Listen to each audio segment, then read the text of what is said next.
Hi friends, welcome back to our channel. ఇంతకుముందు మనం R23 రెగ్యులేషన్లో second sem mathematics పేపర్లో ఇదంతా JNTU కాకినాడ ఆంధ్రప్రదేశ్కి సంబంధించిన సిలబస్ అండి. బట్ వేరే స్టేట్లో కూడా ఏమన్నా తెలంగాణ స్టేట్లో కూడా ఇది సిలబస్లో ఉంటే ఏదో ఒక సెమిస్టర్లో సిలబస్లో ఉంటే వాళ్ళకు కూడా యూజ్ అవుతుంది. చూడండి, చివరి వరకు చూడండి, మీకు చాలా యూస్ఫుల్ అవుతుంది చాప్టర్. సో ఇప్పుడు మనం సెకండ్ యూనిట్లో పార్ట్ ఏలో 2 మార్క్స్ క్వశ్చన్స్ డిస్కస్ చేయబోతున్నాం. ఇంతకుముందు ఫస్ట్ యూనిట్లో 2 మార్క్స్ క్వశ్చన్స్ డిస్కస్ చేశానండి. ఇప్పుడు చూడండి, ఇది చాలా యూజ్ అవుతుందండి. సో ముఖ్యంగా డల్ స్టూడెంట్స్కి ఎగ్జాక్ట్గా నాకు పాస్ మార్క్ వస్తే చాలరా ప్రభు, 25 to 30 మార్క్స్ వస్తే చాలు అనుకున్న వాళ్ళకి మీరు పార్ట్ ఏ మీద ఫోకస్ పెట్టాలా. 10 బిట్స్ ఇస్తాడు, 10 వెరీ షార్ట్ ఆన్సర్ క్వశ్చన్స్ ఇస్తాడు. అవుట్ ఆఫ్ 20 మార్క్స్కి మీరు 10 to 12 క్వశ్చన్స్ మార్క్స్ కనుక వచ్చినట్లయితే అంటే ఒక 5 to 6 ప్రాబ్లమ్స్ చేయాల్సి ఉంటుంది. చేసుకుంటే మీకు ఈజీగా పాస్ మార్కులు వచ్చే అవకాశం ఉంటుంది. ఓకేనండి. సో ఎవ్వరూ కూడా పార్ట్ ఏ క్వశ్చన్స్ నెగ్లెక్ట్ చేయొద్దు. పార్ట్ ఏ కనుక నెగ్లెక్ట్ చేస్తే మీకు పేపర్ ఇచ్చేవాళ్ళ దగ్గర కూడా ఇంప్రెషన్ పోతుంది. సో జాగ్రత్తగా చూడండి, చాలా ఈజీగా ఉంటుంది. ముఖ్యంగా second unit second sem maths పేపర్కి బ్యాక్ బోన్ లాంటిది. ఇక్కడ కాంప్లిమెంటరీ ఫంక్షన్ అనే టాపిక్ ఉంటుంది. ఒక ప్రాబ్లం ఇస్తాడు, ప్రాబ్లంకి కాంప్లిమెంటరీ ఫంక్షన్ కనుక్కోండి అని అడుగుతాడు. సో ఈ టాపిక్ కనుక వస్తే మీరు 6 మార్క్స్ మినిమం స్కోర్ చేసుకోవచ్చు. ఎందుకంటే పార్ట్ ఏలో కంపల్సరీ ఒక క్వశ్చన్ ఇస్తాడండి. పార్ట్ బిలో సాల్వ్ చేయమని ఈక్వేషన్ ఇస్తాడు కదా, హైయర్ ఆర్డర్ డిఫరెన్షియల్ ఈక్వేషన్ ఇస్తాడు. ఆల్రెడీ దానికి సంబంధించిన ప్రాబ్లమ్స్ అన్ని చెప్పేశాను. ఒకసారి ఆ ప్లేలిస్ట్ కూడా ఇక్కడ కాపీ చేస్తాను, ఇక్కడ కింద డిస్క్రిప్టివ్ బాక్స్లో పెడతాను లింక్, అది చూడండి. ఓకేనా. 5 మార్క్స్ క్వశ్చన్స్ అన్ని కంప్లీట్ చేశాను. అందులో చదువుకుంటే చాలా ఎక్కువ నాకు తెలిసినంత వరకు. ఓకేనా. మోస్ట్ రిపీటెడ్ ప్రాబ్లమ్స్ మాత్రం అప్లోడ్ చేశానండి, చక్కగా చూడండి అది. సో మీకు ఆల్రెడీ తెలుసు, చాప్టర్ పేరు ఏంటంటే linear differential equations with constant coefficients of higher order. అంటే second order, third order, fourth order differential equations అన్ని ఇందులో ఉంటాయి. సో ఆల్రెడీ 5 మార్క్స్ క్వశ్చన్స్లో డిస్కస్ చేశాం కదా. ఈ చాప్టర్ అంతా కూడా మనకి ఇచ్చేటువంటి ఈక్వేషన్ ఎలా ఉంటుంది, F of D of I is equal to Q of X ఫామ్లో ఉంటుంది. F of D of I is equal to Q of X ఫామ్లో ఉంటుంది. దీని జనరల్ సొల్యూషన్ ఏంటి, y is equal to complementary function plus particular integral. Solve చేయమని ఇస్తే 5 marks ఇస్తారండి. But 2 మార్క్స్లో ఏంటంటే కాంప్లిమెంటరీ ఫంక్షన్ ఒకటే అడుగుతాడు, లేదా పర్టికులర్ ఇంటిగ్రల్ చేయండి అని అడుగుతాడు. కాంప్లిమెంటరీ ఫంక్షన్ చాలా ఈజీగా ఉంటుంది, చూడండి. సో కాంప్లిమెంటరీ ఫంక్షన్ నేర్చుకోవాలంటే కాంప్లిమెంటరీ ఫంక్షన్ రూల్స్ నేర్చుకోండి. ఒక చిన్న టేబుల్ ద్వారా కాంప్లిమెంటరీ ఫంక్షన్ ఎలా రాయాలో ఎక్స్ప్లెయిన్ చేస్తానండి. ఇది కనుక వస్తే 100% పక్కా మీకు 6 మార్క్స్ పాకెట్లో ఉంటాయి. జస్ట్ 3 రూల్స్, ఎక్కువ కూడా వద్దు, చాలా ఉన్నాయిలే కానీ మీకు 3 రూల్స్ సరిపోతాయి. ఓకేనండి. అది so rules to find complementary function ఇలా చక్కగా సైడ్ హెడ్డింగ్ పెట్టి చెప్తున్నాను, జాగ్రత్తగా చూడండి. సీరియల్ నెంబర్ 1 అంటే మోడల్ నెంబర్ 1 కింద లెక్క. ఓకేనండి. తర్వాత సో ఆల్రెడీ మీకు తెలుసు, కాంప్లిమెంటరీ ఫంక్షన్ వచ్చేసి యాక్సిలరీ ఈక్వేషన్ యొక్క రూట్స్ మీద డిపెండ్ అయి ఉంటుంది. ఓకేనా. సో ఫస్ట్ యాక్సిలరీ ఈక్వేషన్ రాసుకోవాలి.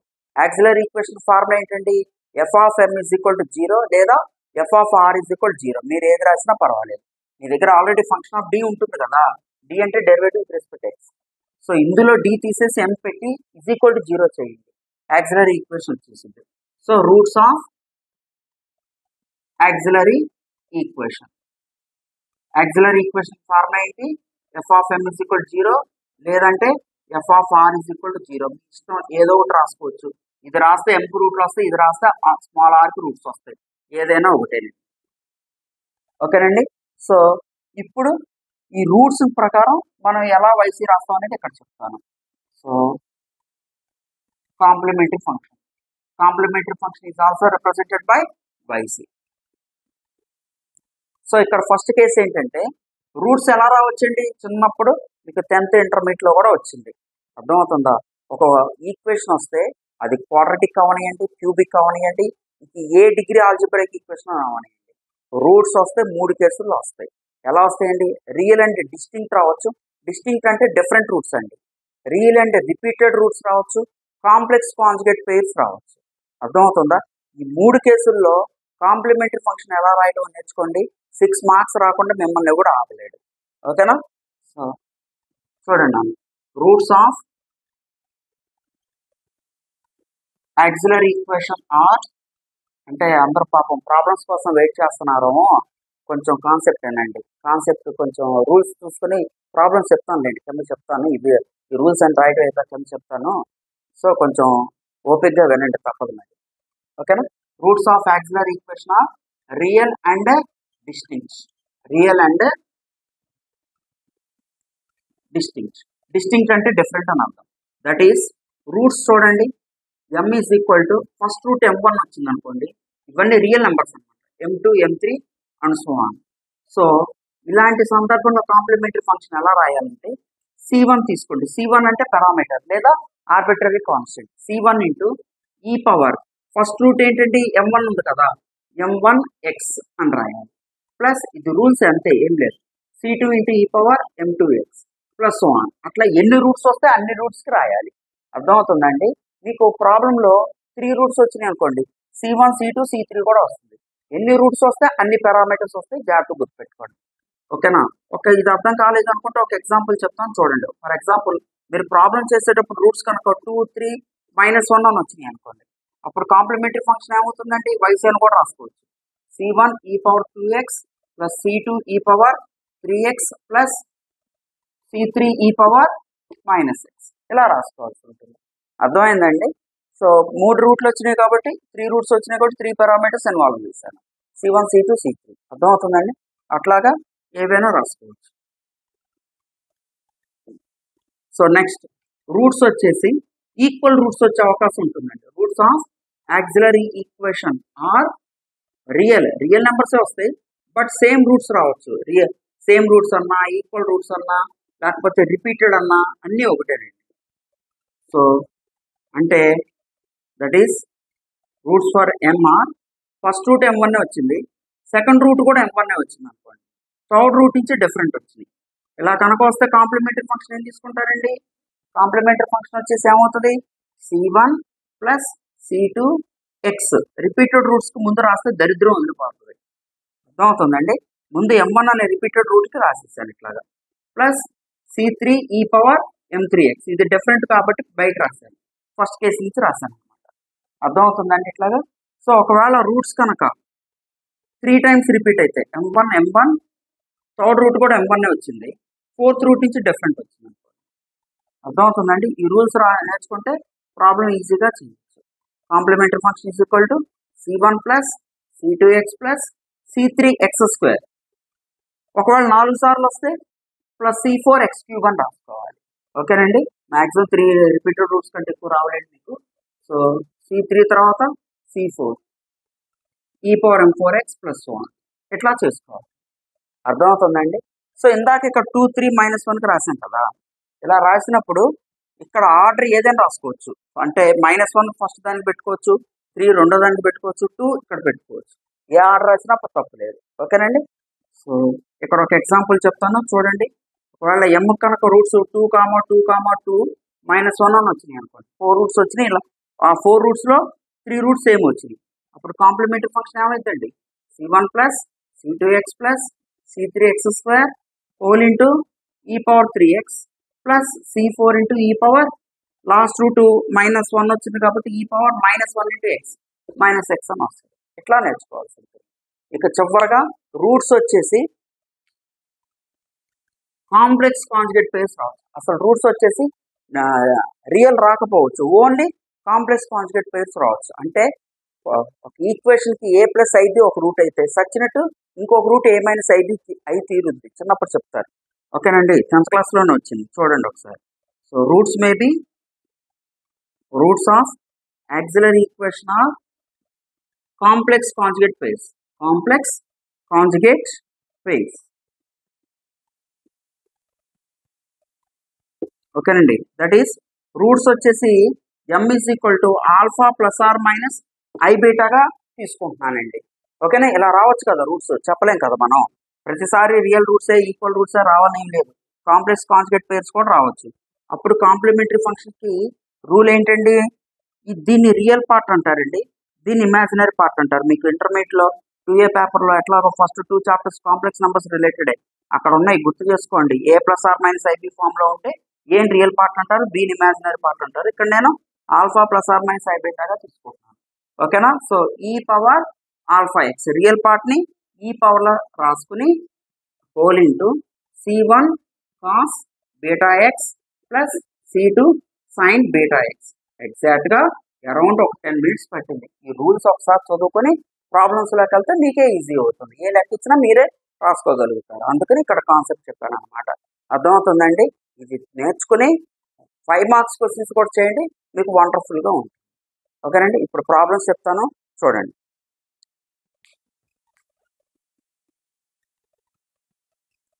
సో కాంప్లిమెంటరీ ఫంక్షన్ రూల్స్ చూశారు కదండి, వాటి మీద కొన్ని ప్రాబ్లమ్స్ చెప్తున్నాను. అంటే మీకు ఎగ్జామ్స్లో క్వశ్చనింగ్ ఎలా ఉండే అవకాశం ఉందో చూడండి.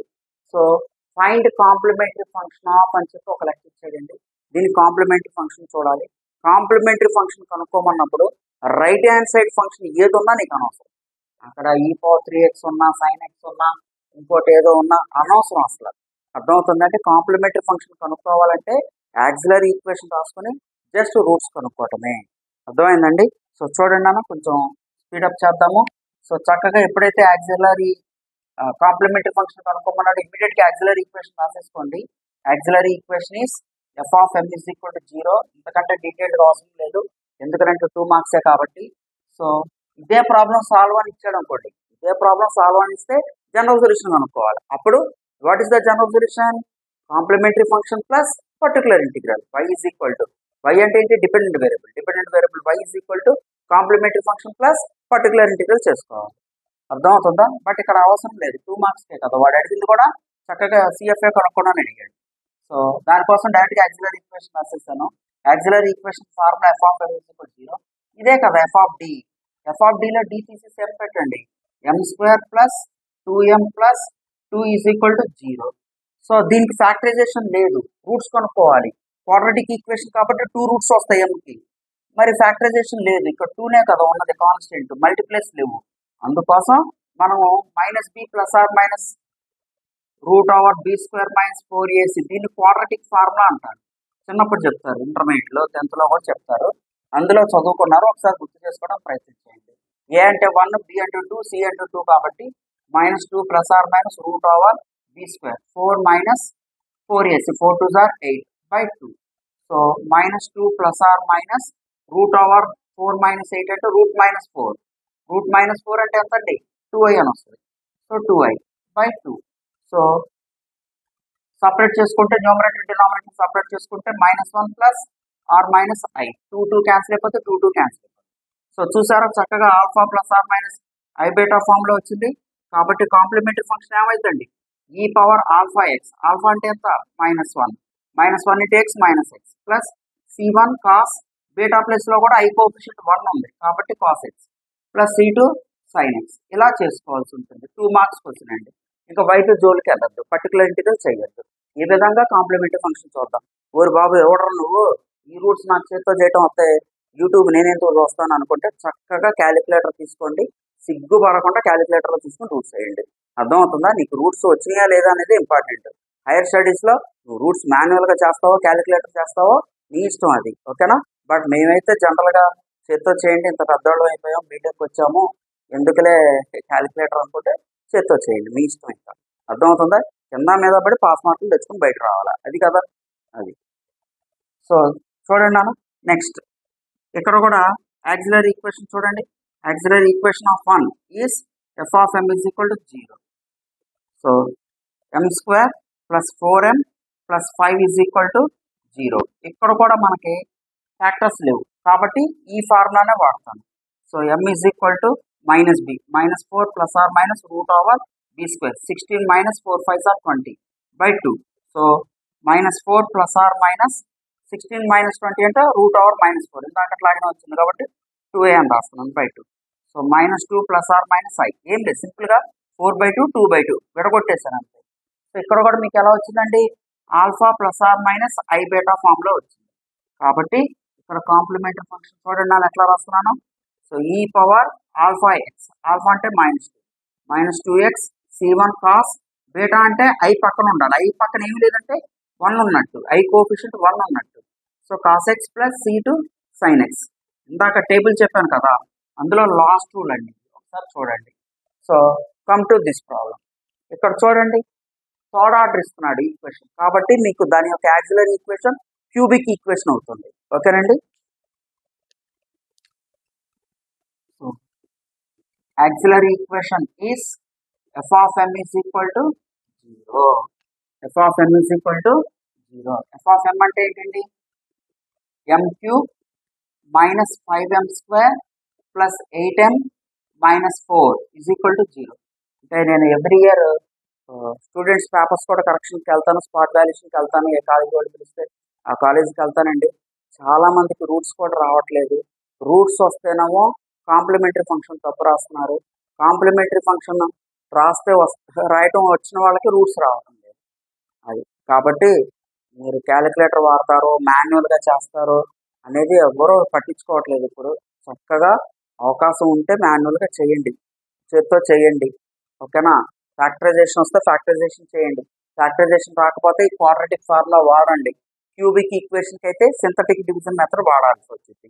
చక్కగా చేసుకోండి. మా వల్ల కాదనుకుంటే క్యాలిక్యులేటర్ వాడుకోండి. ఎట్లాగొట్లా కంప్లీట్ చేయండి.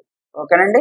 సో ఇక్కడ చూసారా మీరు, coefficients, some of coefficients is 0, some of coefficients is 0. కాబట్టి m is equal to 1 is the first rule. చూడండి, ఇక్కడ 1, 8, 9 ఉంది. -5, -4, -9 అవుతుంది. ఒకసారి క్యూబిక్ ఈక్వేషన్ ఇచ్చినప్పుడు ఫస్ట్ రూట్ కోసం ట్రయల్ అండ్ ఎర్రర్ మెథడ్ వాడాలి. అంత టైం ఉండకపోవచ్చు. చక్కగా సమ్ ఆఫ్ కోఎఫిషియంట్స్ చూడండి, 0 వస్తే మాత్రం m is equal to 1 is the first rule. So synthetic division method ప్రకారం 1, -5, 8, -4, 0, 1, 1 1s are 1, -5 plus 1, -4, 1 into -4, -4, 8 -4, 4, 4, 0. అంటే ఈక్వేషన్ ఏమవుతుంది? This becomes m² - 4m + 4 is equal to 0. చక్కగా -2 -2 మల్టిప్లైస్ అయినాయి. కాబట్టి m - 2 into m - 2 is equal to 0. అంటే m is equal to 2, 2. Already m is equal to 1 first root ఉంది కదా. So m is equal to 2, 2, 1. These are the roots. లేదంటే calculator వాడుకోండి. ఓకేనా? But క్యాలిక్యులేటర్లో ఒక లిమిటేషన్ ఉంది. రూట్ ఏదైనా రిపీట్ అయితే మాత్రం క్యాలిక్యులేటర్ చూపించదు. ఓకేనండి, జాగ్రత్త చేసుకోవాల్సి ఉంటుంది. సో కాంప్లిమెంటరీ ఫంక్షన్ ఏమైతే చూడండి అని ఇక్కడ ముందు రిపీటెడ్ రూట్స్ రాయమని చెప్పాను కదా. c1 + c2x whole into e⁴x plus c3 into e⁴x. ఇలా చేసుకోవాల్సి ఉంటుంది. అర్థమైందండి? జస్ట్ రూల్స్ రాయటమే అంతే. ఇది చూడండి అన్న, ఇది కొంచెం బాగుంది ప్రాబ్లం. ఇక్కడ f of d వచ్చేసి డైరెక్ట్గా ఫ్యాక్టర్స్ వాడే ఇస్తున్నాడు. సో యాక్సిలరీ ఈక్వేషన్ వచ్చేసి f of m is equal to 0 అండి. m - 1 into m - 2 whole cube is equal to 0. So m is equal to 1. ఇది 2 అనే రూట్ 3 times రిపీట్ అయింది. ఓకేనా? హోల్ క్యూబ్ ఉంది కదా. సో ఇక్కడ 2 అనే రూట్ మొత్తం 3 సార్లు వచ్చింది. జాగ్రత్త చేయండి. c1 + c2x + c3x² whole into e⁴2x + c3 e⁴x. చూసారా? ఇట్లా నైస్గా చేసుకోవచ్చు. ఒకవేళ హోల్ స్క్వేర్ ఉంటే 2, 2 2 సార్లే వస్తుంది. ఇందాక రాసినట్టు రాసేసుకోవచ్చు. ఓకేనండి. ఇప్పుడు ఇంకొక 1-2 ప్రాబ్లమ్స్ మీకు వర్క్ ఇస్తాను, చేసుకోండి. So d³ - d whole into y is equal to 0. ఈ ప్రాబ్లం ఇచ్చి కాంప్లిమెంటరీ ఫంక్షన్ చేయొచ్చండి. సో కన్ఫ్యూజ్ అవ్వకుండా చేసుకోండి. దీనికి యాక్సిలరీ ఈక్వేషన్ ఏమైంది? m³ - 1 is equal to 0. m common చేస్తే m² - 1 is equal to 0 వస్తుంది. రూట్స్ వచ్చేసి 0, 1, 1 అని వచ్చేస్తాయి. సారీ 1, -1 అని వస్తాయి. డిఫరెంట్ రూట్స్ వచ్చినాయి. ఫస్ట్ కేసు నుంచి ఈజీగా రాసుకోవచ్చు మీరు. ఓకేనండి. ఇప్పుడు ఒక బిట్ కాంప్లిమెంటరీ ఫంక్షన్ ఇస్తారండి 2 మార్క్స్కి. ఇంకోటి పర్టికులర్ ఇంటిగ్రల్ ఇస్తాడు. పర్టికులర్ ఇంటిగ్రల్లో కూడా ఒక 3-4 లెక్కలు చెప్పడానికి ప్రయత్నం చేస్తాను. ఆల్రెడీ వీటి కోసం ఒక వీడియో చేసే ఉంది ఆల్రెడీ. సో బట్ ఇక్కడ టాపిక్ వచ్చింది కాబట్టి జస్ట్ ఒక 4 or 5 ప్రాబ్లమ్స్ డిస్కస్ చేద్దాము. ఆ తర్వాత థర్డ్ యూనిట్లోకి 2 మార్క్స్ క్వశ్చన్స్లోకి వెళ్దాం. ఓకేనండి.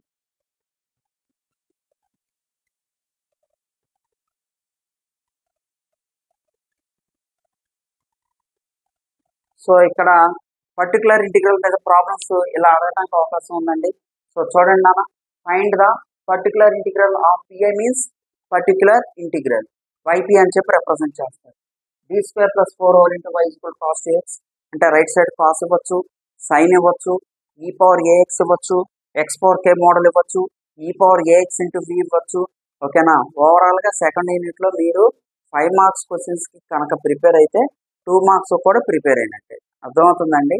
మోస్ట్లీ మ్యాథ్స్ ఎగ్జామ్కి అయితే సపరేట్గా అవసరం లేదు. 2 మార్క్స్కి 5 మార్క్స్కి ప్రిపేర్ అవ్వండి, 2 మార్క్స్ కూడా కవర్ అవుతుంది. కాకపోతే క్వశ్చనింగ్ ఎలా ఉంటుందో అని చెప్పడం కోసమే ఈ వీడియో చేస్తున్నాను. ఓకేనండి. సో చూడండి అన్న, దీనికి అన్నెసరీగా మీరు వైసీ చేయొద్దు, కాంప్లిమెంటరీ ఫంక్షన్ చేయొద్దు. ఓకేనా, మనకి పర్టికులర్ ఇంటిగ్రల్ ఫార్ములా ఏంటి? 1/f(d) into q of X. చక్కగా 1/d² plus 4 into q of X అంటే రైట్ సైడ్ కాస్ 2x. ఇది కాస్ bx లాగా ఉంది. రూల్ ఏంటి? కాస్ bx వచ్చినప్పుడు రూల్స్ -b². d² ఎక్కడ కనబడితే అక్కడ -b² పెట్టాలి. బట్ ఇక్కడ b ప్లస్లో 2 ఉండటం వలన ఇది -4 అయింది. ఇక్కడ పెట్టంగానే ఏమవుతుంది? -4 + 4 వస్తుంది. -4 + 4 అంటే 0 అయిపోద్ది. దీన్ని ఫెయిల్యూర్ కేసు అంటారు. డినామినేటర్ 0 రాకూడదు. ఓకేనా, వస్తేనే రీప్లేస్ చేసుకోవాలి. సో ఎప్పుడైతే డినామినేటర్ 0 వచ్చి ఫెయిల్యూర్ కేసు వచ్చిందో రూల్ ఫాలో అవ్వం. ఇది d² తీసేసి -4 పెట్టం, బయట ఎక్స్ పెట్టుకొని కింద ఈ టర్మ్కి విత్ రెస్పెక్ట్ డి డెరివేటివ్ చేస్తాం. d² derivative 2d into cos 2x. ఓకేనా, సో x/2 1/d అంటే ఏంటండి? ఈ చాప్టర్ అంతా గుర్తుపెట్టుకోండి. d means derivative with respect x, 1/d means integration. So reciprocal of derivative is known as integration. So integration of cos 2x. Cos 2x integration ఎంత? sin 2x/2. Already ఒక 2 ఉంది కాబట్టి సరే రాయండి ఒక స్టెప్. sin 2x/2 ఇంకో 2 ఉంది కాబట్టి 2 2s are 4 x/4 sin 2x. ఇలాంటి మోడల్ ఒకటి వచ్చే అవకాశం ఉంటుంది.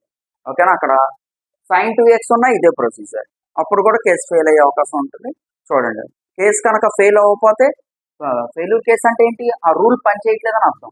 ఆ రూల్ పనిచేస్తే పెట్టుకోవటం, ఆ రూల్ పనిచేయట్లేదు అనుకోండి బయట ఒక ఎక్స్ పెట్టుకుని కింద డెరివేటివ్ చేసుకోవటం. గుర్తుపెట్టుకోండి. అర్థమవుతుందండి. సో పక్కన ఇంకోటి కూడా ఉంది కదా, ఇది చూడండి. పోనీ ఇక్కడ డైరెక్ట్గా 1/f(d) of q of x form ఇచ్చేసాడు. ఇలా అడగచ్చు లేదా ఇలా అడగచ్చు. ఇది కూడా వైపీ కనుక్కోమన్నట్టే. ఇది చూసి కన్ఫ్యూజ్ అవ్వద్దు. డైరెక్ట్గా వాడే 1/f(d) q ఆఫ్ x ఇచ్చేసాడు. రూల్ ఏంటండి? d² ప్లేస్లో -b² పెట్టాలి. b ప్లేస్లో 2 ఉంది కాబట్టి -4. ఇక్కడ కేసు ఫెయిల్ అవ్వట్లేదు. చూడండి, d² కనబడితే -4 పెట్టాను. d ప్లేస్లో మనం ఏం చేయలేము. d అంటే dనే +4 into sin 2x. So +4 -4 cancel అయిపోద్ది. 1/2 sin 2x మిగులుతుంది. 1/d sin 2x అంటే integration of sin 2x. sin 2x integration ఎంత? -cos 2x/2. అంతే, చక్కగా చేసుకోవచ్చు. అట్లా మైనస్ మర్చిపోవద్దండి. సో ఇటువైపు వస్తే ఇది ఎలా ఉందండి? 1/f(d) into e power ax model ఉంది. e పవర్ ax మోడల్ ఉన్నప్పుడు ఏం చేయాలి? d ప్లస్లో a పెట్టుకోవాలి. d ప్లస్లో a పెట్టుకోవాలి. బట్ ఫెయిల్యూర్ కేసు వస్తుంది. చాలా ఇంపార్టెంట్ బిట్ అండి, ఇది ఎక్కువగా అడుగుతారు.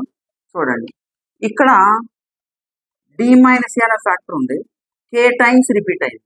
k టైమ్స్ రిపీట్ అయినప్పుడు డైరెక్ట్గా ఫార్ములా వేసేసేయండి. x పవర్ k ఈ పవర్, నువ్వు బయట x పెట్టుకున్నా k టైమ్స్ పెట్టుకోవాల్సి వచ్చింది.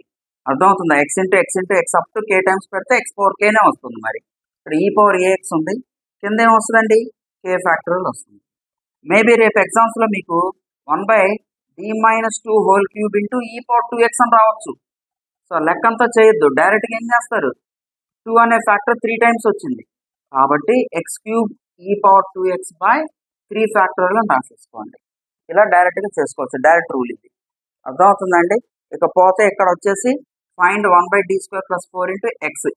పవర్లో 1 ఉంది కాబట్టి చాలా సింపుల్గానే అయిపోయే అవకాశం ఉంటుంది. ఎక్కువ ఇబ్బంది పెట్టకపోవచ్చు 2 మార్క్స్లో. ఒకవేళ x² x³ ఇచ్చినా జాగ్రత్తగా చేయాలి. ఇది x పవర్ k ఫామ్లో ఉంది. x పవర్ k ఫామ్లో ఉన్నప్పుడు ఏం చేయాలండి? డినామినేటర్లో లోయెస్ట్ డిగ్రీ టర్మ్ కామన్ తీయాలి. అర్థమవుతుందా? సో డినామినేటర్లో లోయెస్ట్ డిగ్రీ టర్మ్ కామన్ తీయండి. 1/4 కామన్ తీస్తే ఇక్కడ 1 మిగులుద్ది, d²/4 మిగిలిపోతుంది ఇంటూ x ఉంది. క్లియరా అండి? సో ఇప్పుడు ఈ డినామినేటర్ న్యూమరేటర్ తీసుకెళ్తాం. చూడండి, బయట 1/4 అలాగే ఉంటుంది. 1 + d²/4 whole power -1 into x. ఇది బైనామియల్ ఎక్స్పాన్షన్ ఫామ్ లో ఉంది. 1 - x + x² - x³ + 1. ఓకేనండి. ఒకవేళ మధ్యలో కనుక మైనస్ ఉంటే ఎక్స్పాన్షన్ అన్ని ప్లస్లు వస్తాయి. నేను ఆల్రెడీ ప్రాబ్లమ్స్ చెప్పాను, చూడండి ఒకసారి. సో 1/4 ఇంటూ 1 మైనస్ ఎక్స్ అంటే d²/4. ఇంకొక టర్మ్ వేసిన బెస్ట్, ఎందుకంటే ఇక్కడ నీకు x⁴ కదా ఉంది. x² ఉంటే d² వచ్చిన దాకా వేయాలి, x³ ఉంటే d³ వచ్చిన దాకా వేయాలి. x⁴ కదా ఉంది, ఒకసారి వేస్తే చాలు. Into X. సో 1/4 ఈ ఎక్స్ లోపలికి తీసుకొచ్చేయండి అమ్మా. 1 × x. x d²x² అంటే ఎక్స్కి 2 సార్లు డెరివేటివ్ చేయమని అర్థం. d అంటే డెరివేటివ్, d² అంటే సెకండ్ డెరివేటివ్, d³ అంటే third derivative. So hire order derivatives అన్ని జీరోస్ అయిపోతాయి కాబట్టి సోన్లో ఉన్న టర్మ్స్ అన్ని వదిలేస్తున్నాం. So answer is x/4. ఇలాంటి లెక్కలు అడగడానికి స్కోప్ ఉందండి. సో కొంచెం డెప్త్ పెంచున్న పెద్ద లెక్క కూడా ఇవ్వచ్చు 2 మార్క్స్కి. JNTU నాన్ అటానమస్ కాలేజ్లో కొంచెం లెంతీ ప్రాబ్లమ్స్ ఇచ్చే అవకాశం ఉంటుంది. జాగ్రత్తగా ప్రిపేర్ అవ్వండి. ఓకేనండి. సో నెక్స్ట్ క్లాస్లో థర్డ్ యూనిట్ 2 మార్క్స్ చెప్పడానికి ప్రయత్నం చేస్తాను. Thank you very much.